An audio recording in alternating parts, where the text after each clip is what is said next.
तो आज अपन पढ़ेंगे वर्णमाला। क्या पढ़ेंगे आज अपन? वर्णमाला। व्याकरण का सबसे अच्छा और महत्वपूर्ण टॉपिक क्या है? वर्णमाला।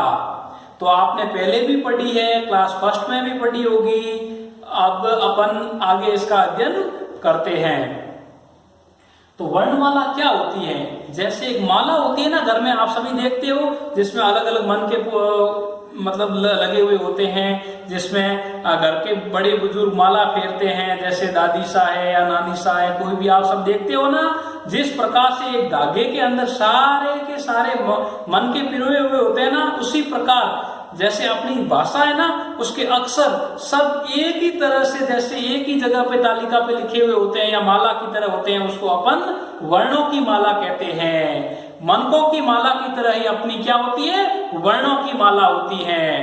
तो आगे देखो, किसी भाषा के सभी वर्णों के समूह को उस भाषा की वर्णमाला कहते हैं। यानी कि कोई भी भाषा, किसी भी भाषा, जैसे अपन हिंदी भाषा ले सकते हैं, इंग्लिश भाषा ले सकते हैं, पंजाबी भाषा ले सकते हैं, सभी भाषा के अपने अपने फिक्स वर्ण होते हैं। उन्हीं वर्णों से मिलकर के भाषा बनती है।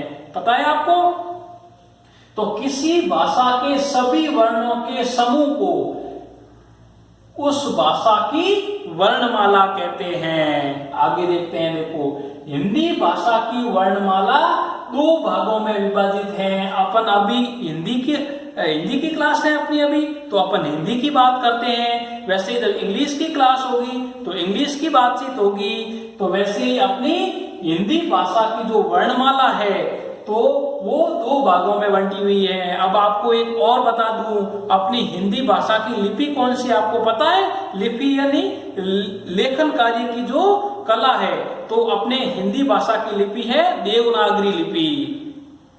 तो हिंदी भाषा की वर्णमाला है जो दो भागों में विभाजित है, स्वर और व्यंजन।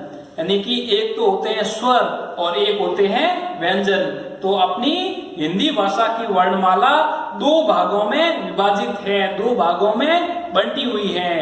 एक तो है स्वर और दूसरी है व्यंजन। स्वर, वर्णमाला के दो भाग हो गए, स्वर और व्यंजन। तो अपन देखते हैं स्वर किसे कहते हैं। स्वर, जो वर्ण किसी अन्य वर्ण की सहायता के बिना बोले जाते हैं, उन्हें स्वर कहते हैं। यानी कि परिभाषा क्या है इसकी? जो वर्ण किसी अन्य वर्ण की सहायता के बिना बोले जाते हैं, यानी कि वो वर्ण किसी अन्य वर्ण की सहायता नहीं लेते हैं, सिर्फ खुद की ही सहायता लेते हैं, वो किसी की भी सहायता नहीं लेते हैं। जो वर्ण किसी अन्य वर्ण की सहायता के बिना बोले जाते हैं, उन्हें स्वर कहते हैं। हिंदी वर्णमाला में 11 स्वर होते हैं। हिंदी वर्णमाला में कितने स्वर होते हैं? 11। वो अपन देखते हैं, देखो, अ, आ, ई, उ, री, ए, आई, ओ, औ। ये क्या है? 11 अपने स्वर हैं। इनको अपन ऐसे भी बोल सकते हैं, देखो, अ, आ, ई यानी कि छोटी ई, बड़ी ई, छोटा ऊ, बड़ा ऊ, री, ए, आई, ओ, औ। ये क्या है? अपने 11 स्वर हैं। अभी आपको स्वर अच्छी तरह से समझ में आ चुके हैं। पार्ट वर्णमाला का दूसरा भाग पढ़ते हैं, व्यंजन। पहले अपन ने पढ़ लिए स्वर, तो अब अपन देखते हैं स्वर की परिभाषा। जो वर्ण स्वर अ की सहायता से बोले जाते हैं, उन्हें व्यंजन कहते हैं। यानी कि वर्णमाला के वो वर्ण जो स्वतंत्र नहीं बोले जाते हैं, किसी की सहायता से बोले जाते हैं, उन्हें अपन क्या कहते हैं?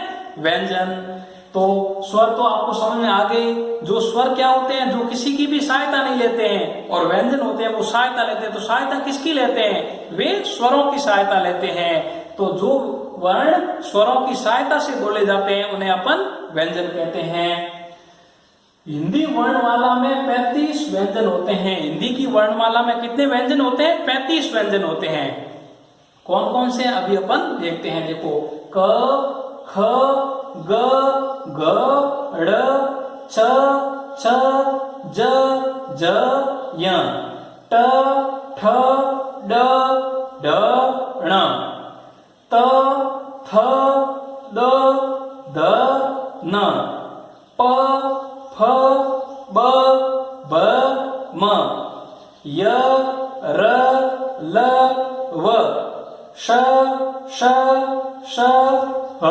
और उसके बाद में देखो दो नीचे बिंदी वाले ड और ढ, इसको भी अपन उदाहरणों की सहायता से आगे की क्लास में पढ़ेंगे।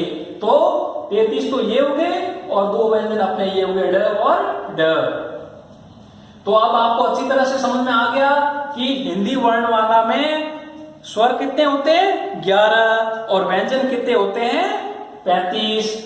और जो स्वतंत्र बोले जाते हैं हिंदी की वर्णमाला में, जो वर्ण स्वतंत्र बोले जाते हैं उन्हें बोलते हैं स्वर। और जो किसी की सहायता से, यानी किसकी सहायता से, जो वर्ण स्वरों की सहायता से बोले जाते हैं उन्हें अपन व्यंजन कहते हैं। और व्यंजन कितने हो गए 35। अब आपको ये दोनों चीजें अच्छी तरह से समझ में आ गई है।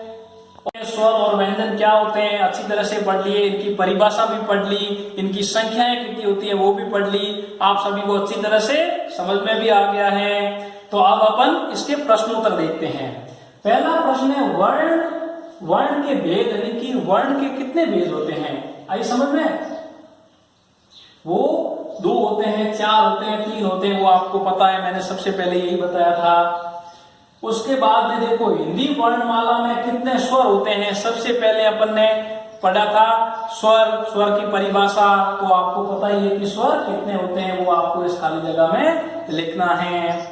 उसके बाद में वर्णमाला किसे कहते हैं, अपन ने नहीं पढ़ा था मनकों की माला, उसकी तरह जो परिभाषा बनाई थी उसी सभी वर्णों के सहयोग से क्या बनती है, तो वो आप अच्छी तरह से याद करके बुक से फिर आप इसकी परिभाषा लिखोगे। उसके बाद में चौथा देखो हिंदी में वर्ण कितने प्रकार के होते हैं। आज अपन ने हिंदी की वर्णमाला पढ़ी है, कौन सी पढ़ी है, हिंदी की। तो अपने को टोटल लिखने हैं, जैसे स्वर और वर्ण पढ़े थे ना, तो देखो हिंदी में वर्ण कितने प्रकार के होते हैं, इसमें लिखना सिर्फ प्रकार ही लिखना, आपको पूरे वर्ण नहीं लिखने। इसमें 2 प्रकार के होते हैं, 5 प्रकार के होते हैं, कितने प्रकार के होते हैं, वो हिंदी में वर्णों के प्रकार लिखने कितने प्रकार के होते हैं, और उनके दोनों के नाम भी लिख सकते हो आप। उसके बाद में अपना है 5वां प्रश्न, 5वां है व्यंजन कितने होते हैं, लिखिए। अब व्यंजन अपन ने पहले परिभाषा स्वर की पढ़ी थी, उसके बाद में व्यंजन पढ़े थे, तो बहुत ज्यादा संख्या किसकी थी, व्यंजनों की थी। तो व्यंजन कितने थे और उनको पूरे को लिखना है, आपको अच्छी तरह से जमा के लिखना और याद करना है, ठीक है। तो अब आपको अच्छी तरह से समझ में आ गया है कि वर्णमाला किसे कहते हैं, वर्णमाला के भेद कितने होते हैं, और जितने भेद होते हैं उन दोनों की परिभाषा भी अब आपको अच्छी तरह से याद है, तो आप आसानी से ये प्रश्नोत्तर कर सकते हो। धन्यवाद।